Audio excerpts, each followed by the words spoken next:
तुम्ही देखील ऊस पिकाची लागवड केली आहे आणि आपल्या ऊस पिकामध्ये पहिली आळवणी आपल्याला कोणती केली पाहिजे. पूर्वीचा टाइम होता त्यावेळेस आपल्याला कुठलीही आळवणी नसं करायची गरज नव्हती पडत. त्यासोबतच नाही जास्त प्रकारचे खत देखील टाकण्याची गरज नव्हती पडत, कारण की त्यावेळेस अवरेज देखील बऱ्यापैकी आपल्याला बघायला मिळत होतं. आणि आता जे आहे तर सध्या तरी आपल्याला आपण यावर्षी जर बघितलं तर आपल्याला खूप जास्त रिवर्स आपल्याला बघायला मिळालं, कारण की ॲव्हरेज हे पाहिजे तसं आपल्याला भेटून होतं. त्यामुळे आपल्याला दिवसेंदिवस आपल्याला खतांचे डोस देखील वाढावं लागत आहे. त्यासोबतच आपल्याला आळवणे देखील जिथे एक एक किंचित फवारणी कुठं शेतकरी घेऊ लागले होते, ते देखील ऊस मोठा झाल्याच्या नंतर शेवटची जी की मावा वगैरे ऊसावर पडू नये त्यामुळे. तर शेतकरी मित्रांनो, आता जे आहे तर आपल्याला जर काही सुरुवातीपासून जर कधी आपण नियोजन केलं तर निश्चित रूपानं आपल्याला 100 पर्यंत उत्पादन देखील मिळेल. त्यासाठी पहिली पायरी म्हणजे आपण ज्यावेळेस लागवड करत असतो, आता ज्या शेतकऱ्यांचा नवीन लागवड असेल, आता हा व्हिडिओ त्या शेतकऱ्यांसाठी आहे आणि तुम्ही देखील हा व्हिडिओ नक्कीच बघा.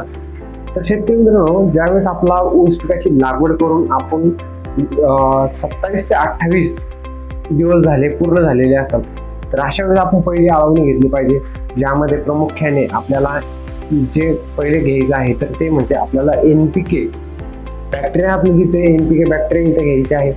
त्यासोबतच आपल्याला 100 ग्रॅम हे मायक्रोरायझर देखील घ्यायचं आहे. आणि सोबतच जर कधी तुमच्याकडे अवेलेबल असेल तर आपल्याला काळा गुळ देखील आपल्याला इथं एकरी 1 किलो ते 2 किलो पर्यंत आपल्याला इथं वापर करायचा आहे. शेतकरी मित्रांनो, याच्यामुळे आता याचा फायदा काय होणार, NPK बॅक्टेरियामुळे आपल्याला जास्तीत जास्त आपल्या जीवाणूंची संख्या जास्त दुप्पट होईल. त्यासोबतच जे काय मायक्रोरायझर आहे त्यामुळे देखील आपल्याला आपल्या पिकामध्ये जे काही तंतुमय मुळे असतात, पांढरे मुळे असतात, त्यांची वाढ होण्यासाठी झपाट्यानं वाढ होईल. त्यासोबतच जे की आपण काळा गुळाचा वापर करतोय तर त्यामुळे देखील जीवाणूंची संख्या दुप्पट होईल.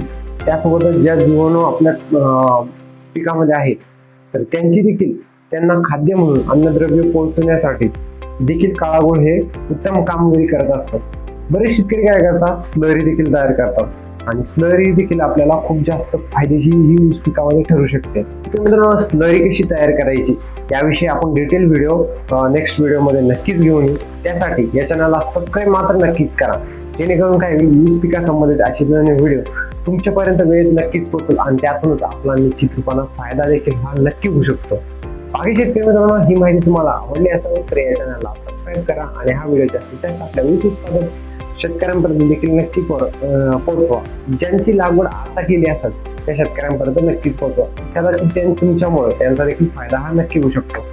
तर आपण भेटू अशा व्हिडिओमध्ये, तोपर्यंत नमस्कार.